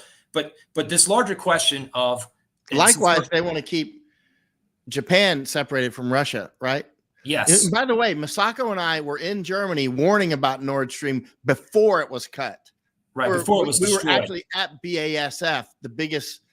BASF is a huge nitrogenous You're talking fertilizer. about the facility in Wintershall, the one up north? No, we were at Ludwigshafen in Germany on the Rhine River, right? We were specifically at that because we thought that Nord Stream was going to get cut, and we're publishing it. Right. And then it happened, right? This was even before Biden threatened to destroy it. Oh, yeah. If study 7 days a week the way we do, it was kind of obvious, right? So then in March of 2023, I went to Groningen, which is the biggest gas field in Europe. It's in northern Netherlands. And I was warning that I think they're going to shut Groningen gas field, and they have now. And again, when I was saying that in March of 2023, I think I said it on the Jordan show. I think I said it. I was on there with Ava Vlardingerberg. I think I said it at that time. Yeah, but Ava's that beautiful blonde lady from the Netherlands, right? Who's fighting the vax and the fighting for the farmers. I think I know who you're talking about, right? Yeah, that's her. We were on the show together, and I think I may have mentioned it when we were on that show together. If not, I mentioned it that week in different interviews. But the point is that I thought they were going to close Groningen, as did some of the Dutch people that are actually paying attention. Other Dutch were like, no, they'll never do that. And but it's clear that they might, and they did. And so the Nord Stream is cut. Groningen is cut. It's huge. This is cutting, it's very clear that the globalists are going to be hitting global food supplies massive and permanent way, right? So when you're thinking about moving to some place, you really have to think about food security, not dependent on imports. And remember, imports also depends on fertilizer imports. For instance, when I was in Ireland talking with Mary Lou McDonald, that shin leader, she's a kook, man. She's her IQ is like room temperature, right? and I was talking with this lady, Mary Lou McDonald. She's trending on Twitter today, right? They think food comes from the grocery store, right?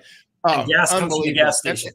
And she's like, we have enough food for 25 million people, which is like, and which is what a lot of Irish people seem to say when they message me and whatnot. Don't you get it? We have enough for 25 million. The bottom line is they don't account for the fact that you have to import fertilizers, right? And like, for instance, I flew to Thailand to meet with one of the old prime ministers, a friend of mine, Abhisit. We left Ireland and London and all that, and flew to Bangkok to meet with Abhisit, and I was warning him about Thai food supply. And he's like, Mike, we export so much food. And I'm like, I didn't just fly all the way to Bangkok just to have coffee with you. As much as I like you, that's not why I'm here. I'm here because an export obviously is rice. I've been all over Thailand, top to bottom, right? I'm very familiar with it. And the bottom line is that rice exports are basically nitrogen exports, because rice is basically a nitrogen vacuum, right?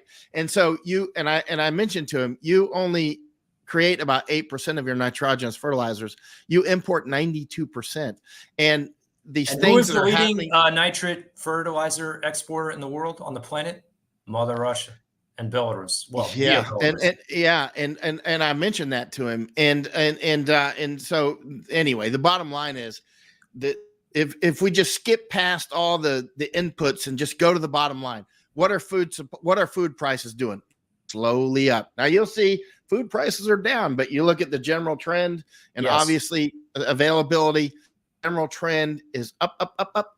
And remember, famines, I've only read a couple of dozen books on, so I've never been in a famine, right? Luckily. So I'm just down to my reconnaissance, right? But one of the things about famines, one of the things I've discovered in these couple dozen, there's different ways to get into famines. One is actually, believe it or not, hyperinflation, or just the food's too expensive. So then people start to steal it directly from the farmers, sort of gleaning, say hyper gleaning. People did die, not necessarily of hunger, but of malnutrition related illnesses in the Great Depression because they were poor. Oh yeah. Absolutely. And they start robbing the farmers. They start robbing the warehouses and the trains and all this. So it stops flowing. Trains are very soft targets. Food trains, as we're discovering, are very soft targets. I've heard about the trains getting hit. These aren't even Amazon trains. I mean, and some of the trucks too. And keep in mind, and that's when the food stops flowing. Now you go into an actual famine where you really don't have enough food, right? And so there's different ways to get into famines. Volcanoes and that sort of thing are a big one in Japan as well. Nuclear winter. Yeah. And no nitrogenous fertilizers, which obviously, if we get into a nuclear war, which literally, it could happen before we finish this interview, right? I mean, well, I doubt that, but I'm not that big of a doomer. But I will say this: I'm not a doomer, but I'm realistic. And I didn't want to get into too much about the Russia-Ukraine war on this interview, but I did want to say one thing. It really bothers me that you have this mindset, especially on X. You see it all over X, but among some of the Ukraine supporters, where they think that there are basically two options. Either Russia just sort of sits back and takes it as NATO gradually boils the frog and escalates and sends more missiles, more advanced targeting systems, et cetera, where everybody knows damn well that the Storm Shadow missiles are not being targeted by the Ukrainians. They're being targeted by the British. Putin's even said it in his most recent remarks, that the ATACMS, those are probably almost certainly being operated by American crews, or at the very least, the Ukrainians are physically loading the missiles, but the Americans are providing the targeting coordinates. The Americans are providing the supervision. They think that either Putin's just going to sit back and take it, or he's going to drop a nuke on Kiev. Those are the only two alternatives open to him. And that's obviously a false binary. That's a false choice, which is a big part of psyops and propaganda, is you give people a false choice, right? You don't show them the grays. You just give them A or B. You give them Coke or Pepsi. False choices are one of the biggest psychological tricks out there. It's either Biden or Trump. It's like, wait a minute, millions of other people. It's like, these are the best. These two geriatrics, and with all my respect to Trump, he's certainly mentally sharp. I've got zero respect for Trump, and my families are ready to get rid of me for it, and most of my friend circles, because he's a jab pusher. And that's one of the most serious WMDs ever, to which people then answer, well, we had a choice. We could have locked down or taken the jab. It's like, okay, false choice. That was a false choice. Oh, yeah, it's a false choice. Or, he got duped by Fauci. It's like, why would I vote for a fool? And then the next false choice is, oh, then you're a Biden voter. No, I would never vote for that walking hamburger, right? So, I mean, the bottom line is it is a false choice. Yeah. Look, it's like they think that there's absolutely no gradations in between. And my response to these people on X is like, do you think that the Houthis hitting a British flagged or British insured vessel after vessel, the Houthis getting more sophisticated, the Houthis being able to target over the horizon where they can't see the ship, right? Somebody's feeding them the targeting coordinates, and it's not just that one Iranian intelligence ship that's anchored in the Red Sea or whatever. There's satellites. There's 1,000. Yeah, exactly. Do you think all this happening is a coincidence? that while you're bragging about all this stuff that's supposedly getting hit in Russia and all the sabotage that's going on in Russia, do you think it's a coincidence that more and more stuff is getting hit? Or what is it going to take for you to understand? They've humiliated the U.S. Navy by shutting the Suez Canal, Yeah. And one of the most important waterways in the world. And people say, oh, that's just the Egyptians' problem. It's not a big deal. They'll just sail around Africa. Well, if it wasn't such a big deal, my question is, why aren't all the ships going around Africa? Why are they still trying to run the blockade and getting hit? Right. And also, I published this several years ago.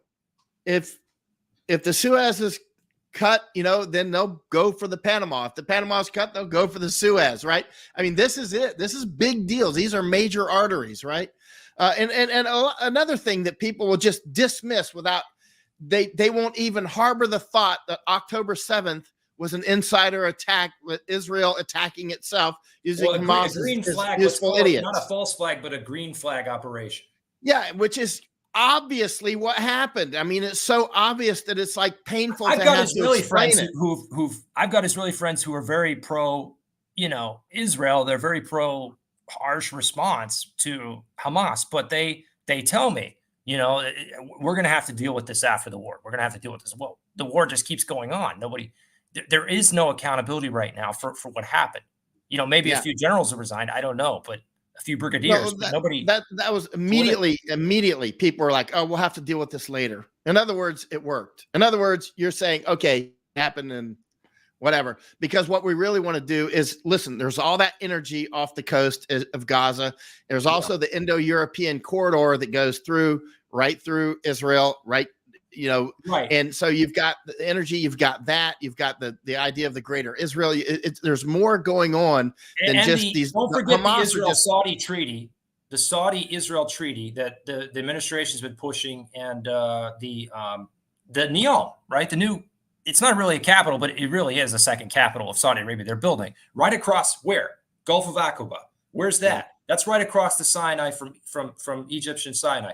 You're literally going to have a super highway running from this Neom into Jordan and then into southern Israel, right past the Dead Sea, right? It's all about routes. It's all about like the Panama. You see that they are clearly. I was the one that discovered that they're building that bridge down there and starting to connect Colombia. I was down there checking it all the. And one day I found mud tracks. The Pan American Highway, for the audience that doesn't know, I'm trying to give the audience the ability to catch up here, Michael. Yeah. The Pan American Highway cuts off where the Darien Gap. It goes through Panama City or whatever, Panama de Panama, and then it basically cuts off. It ends at Yavita. Yeah, swampy jungle where it can't really go through. And they've been talking about it, building it for decades. No, it can easily go through. It's just a matter of if you want to. The United States has wanted to keep that closed for many years for various reasons, but skipping those reasons. But now it's clearly opening. And I was down at Yavita. I've been to Yavita many, many times. That's the end of Highway 1 where Pan American Highway ends. I was down there about, 8 or 9 months ago or something like that. And I was looking to see if because I would always go down there and check, are they building anything to connect Colombia? And I found some mud tracks out on the road at Yavita. And I'm like, so I followed those tracks and over this little hill, and boom, they're building the bridge. So we've got a few more minutes of overdrive left. And I brought up Nicaragua earlier when we were having the Central American discussion, and you just brought up another piece of infrastructure. So I guess what do you think? How serious do you think are the prospects of? Because they just had, this was an underreported story a few months ago, but they just announced in Nicaragua that they finally renegotiated the agreement with the whatever weird Chinese company it was. It was a mainland company. It was registered in Hong Kong, but it was mainlanders to release Nicaragua from the long-term lease agreement. So they were able to reconstitute the canal agreement. I mean, they haven't turned a single spade yet, but how serious do you think the prospect is that they will, and this is obviously a very big concern to the Panamanian government because it's competition, they will finally build the Nicaragua Canal through to Lake Nicaragua or to the Rio San Juan, whatever it is. It's possible. The last time I was in Nicaragua, I went to that Lake Nicaragua by Amontepe, the two volcanoes, and I was just kind of checking it out. That was a long time ago. There's more than that. There's also up the Mexican side with the railway and all these different. Now, recently, Masako and I went to northern Canada, and we went specifically because that northern route that the Chinese and the Russians are, and you can see that they're all. Yeah, and they're already doing the information war, like getting the Nunavut to, or making Nunavut the Eskimos, you know what I mean, to split off and to make their own little sort of province up there, or these are all part of the game in order to make different routes. Obviously I don't know if the Ben Gurion Canal will be built through Israel. I do not know, but there's a lot of what's going on is about routes. It's about routes and resources, right? Yeah, including in the Caucasus, because you have the northern overland trade route from India via Iran, and then obviously Iran is supplying gas to Pakistan and India via Pakistan. So this whole north-south corridor from India to into the Caucasus, into Turkey, into Black Sea via Batumi, and into Russia.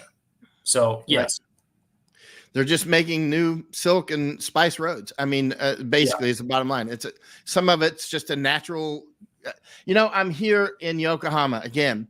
Yeah, right where Commodore Perry came in 1853 and 54 and opened up Japan. This was all part of that. The globalist thing is on for a long, long time, right? And this is the latest iteration, but now it's at an inflection point that will bring literally huge amounts of death, like massive amounts. It's when they cut this food supply, continue to cut the food supply, and continue to open these migration. They're not migration; they're invasion routes. There will be a destruction of these nation states. It's like what happened to the Roman Empire in the 3rd century AD when it had its century of crises, where basically the barbarian tribes were coming across the frontiers because the Roman army was getting paid in debased currency. It was getting weakened. They were recruiting barbarians to man the frontiers, right, and making deals with certain tribes to hold the frontiers, because Rome itself was getting decadent with all the inflated currency, and they were persecuting the Christians, and there were all these mystery religions, mystery cults like Mithras or whatever that you could analogize to the wokeism or the open Satanism and all these other things that are going on in our society today. But I just wanted to kind of close out our last sort of 5 to 10 minutes of overdrive by saying that history does not repeat, but we all know it rhymes. We study history because it rhymes, right? Because there are certain constants, like you mentioned, trade routes that people fight over. What is the final battle in the Bible described as? Well, Armageddon. What is Armageddon reference to? It's Megiddo. It's a particular valley in northern Israel. Why is that valley important? Well, because it's been on all the ancient trade routes from time immemorial, between Egypt and what was then the Hittite Empire in biblical times. And even you could go back into ancient history of Göbekli Tepe, which is the oldest city that's been archaeologically excavated in the planet in Turkey. Let me ask you, this is sort of a wild card question. We can kind of close with something a little bit fun topic, because the topics we've been discussing kind of grim.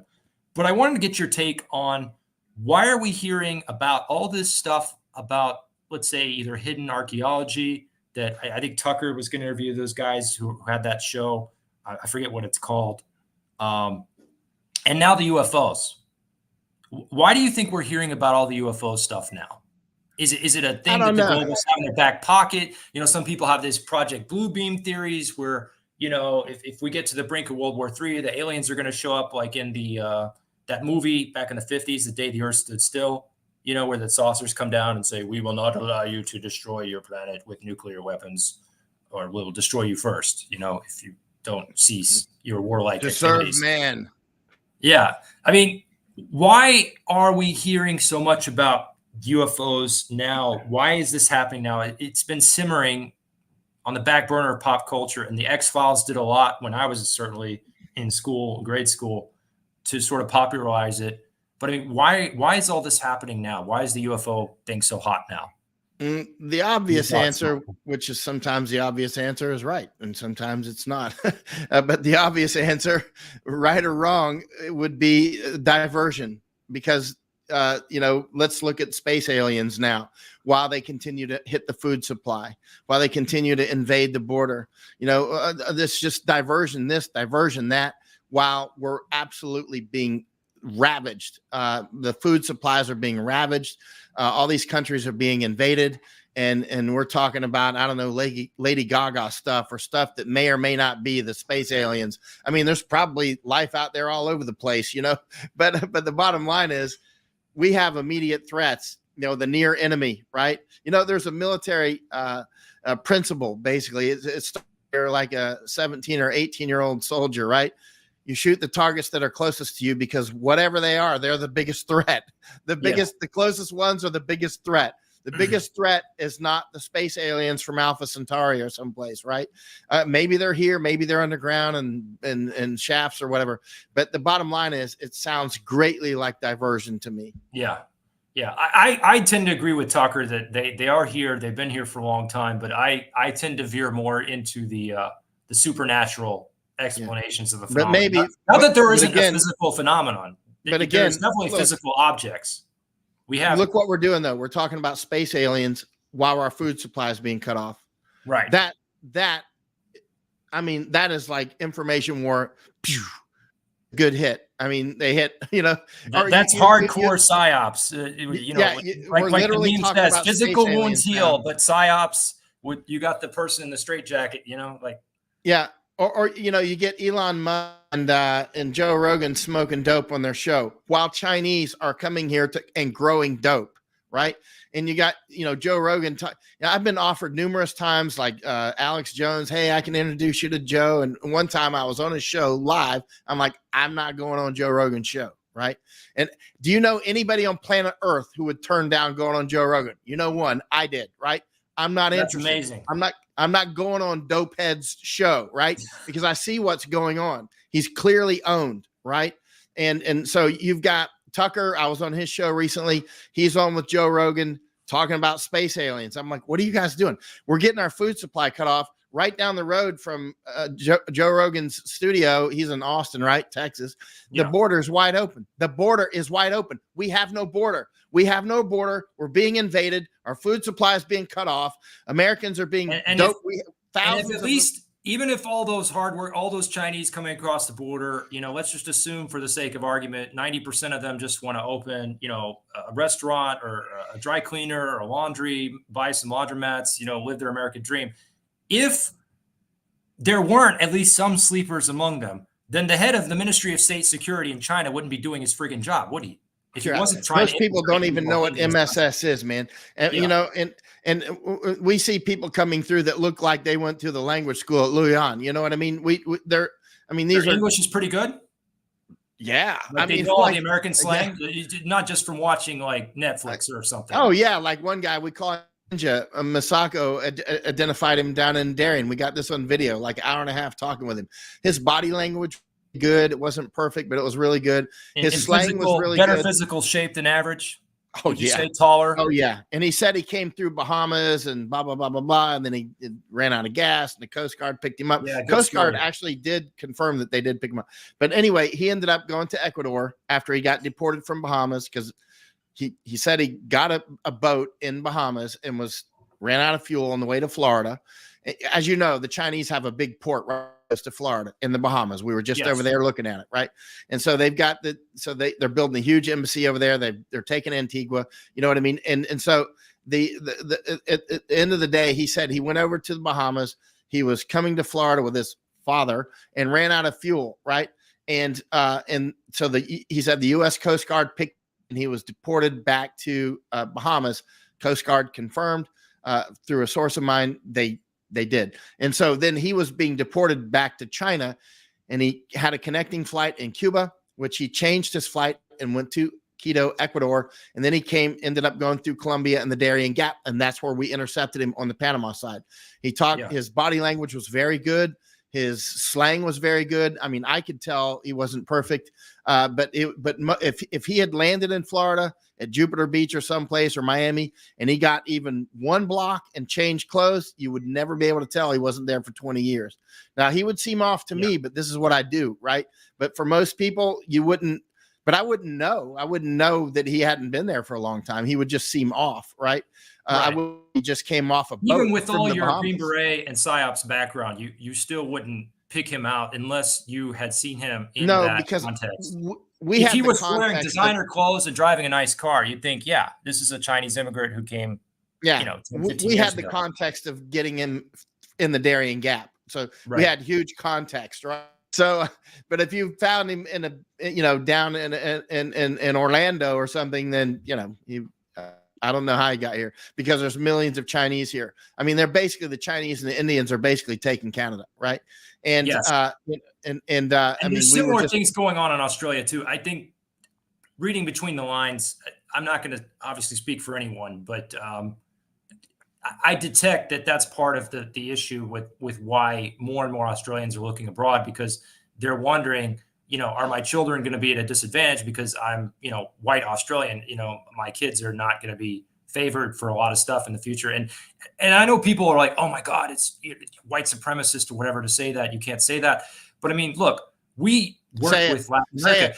I don't want to be Chinese. Say it. I'm not Chinese. I don't want to be Chinese. I'm not Chinese. I don't want China taking Florida. I'm not Hindu. I'm just going to say it, Brahmin. right? Yeah, right. And look, there is, whites are not the most nepotistic bunch. I'm not saying nepotism doesn't exist in certain white communities. It does, but they're not as in the North American context, in the Five Eyes or the AUS, US, and Z context. They are not as tribal. They're not as willing to help each other out. And frankly, a lot of white boomer parents in particular are not willing to sacrifice for their kids or help them buy a business, or it wouldn't even occur to them to buy a business for their kid.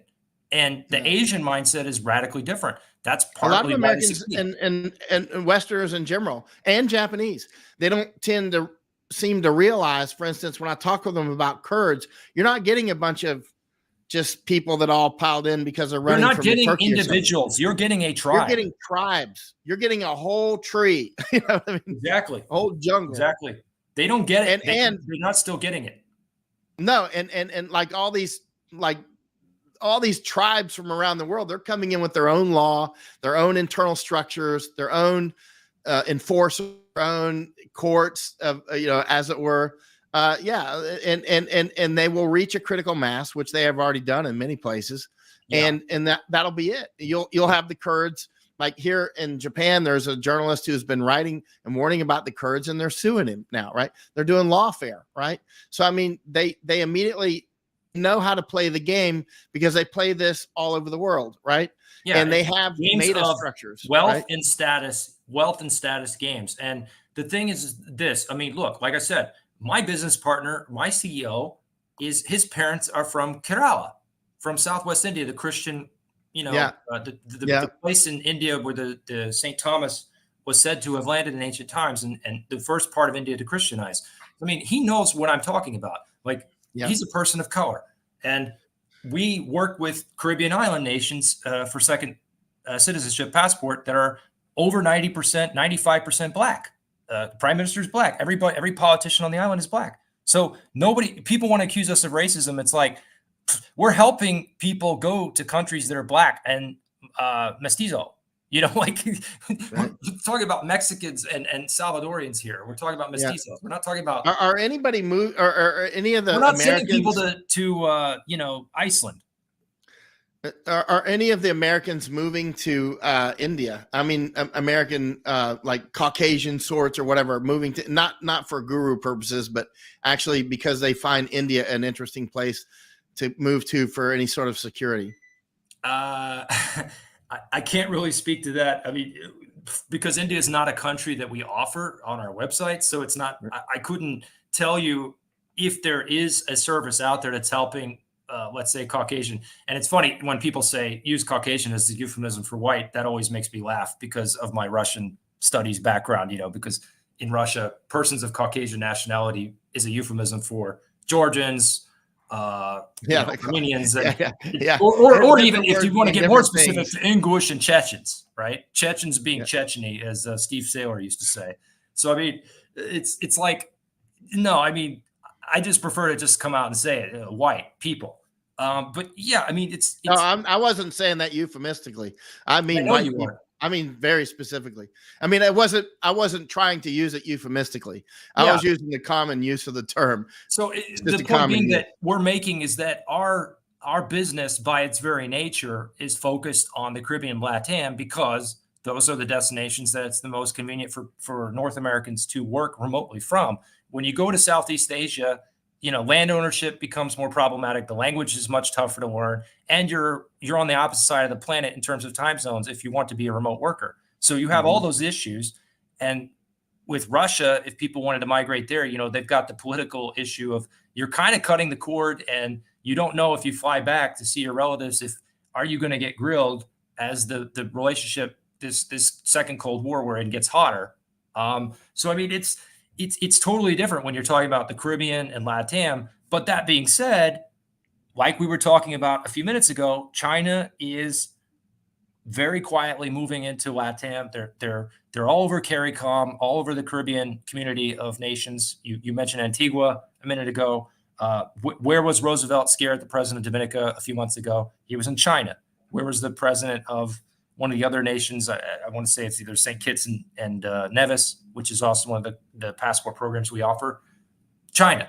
So I mean, at least quite recently, Antigua too. So I mean, it's really, the world is changing very fast, and people need to wake up and understand that you are not going to make it as simply a random individual on your own as a lone Rambo or as a lone wolf. No, You're just no, not. Nope. If you're going to stay in this country, you better have a plan to work with your neighbors and have some community awareness. You better have what's it called, an area study that what's his name? My friendly acquaintance of Forward Observer, Mike Shelby's always talking about. You better be aware of your surroundings, of your community. You better not try to just go off on your own with your tins of cat food and your guns and ammo. You know, how did wanting to be left alone work out for Randy Weaver? Yeah, exactly. You know, they came for him, didn't they? They did. They came for him. They found a really flimsy excuse, but it ruined his life. It killed his wife and wounded himself. So, I mean, it's just, you got to have some exit strategy. That's why we named the company Exit Strategy World, is because we are about creating strategies for people, not just ideas. Oh, I just want to get this passport, or I just want to go here. Okay, well, you can do all that. But I mean, if you're just doing that in isolation and you don't have some overall plan, both for your income, for your health, for your family, the people you care about the most, then yeah, you may not make it. If there's a severe shock that you're describing, what's coming, the system shocks. And last but not least, Latin America is one of the most food self-sufficient parts of the world. I'm not saying they have everything, but everybody eats well in Latin America, especially the poorest. But by and large, they have a certain level of social stability, would you say, because food is so abundant there, it grows year round, especially in the tropics. So that kind of offsets some of the other high costs of imports in a place like, say, Argentina. Like, you may not have a very good lifestyle in Argentina, but you eat well, right? Or Paraguay, you eat well, even if you're not, you're living in a very simple house and your car is like 20 years old, right?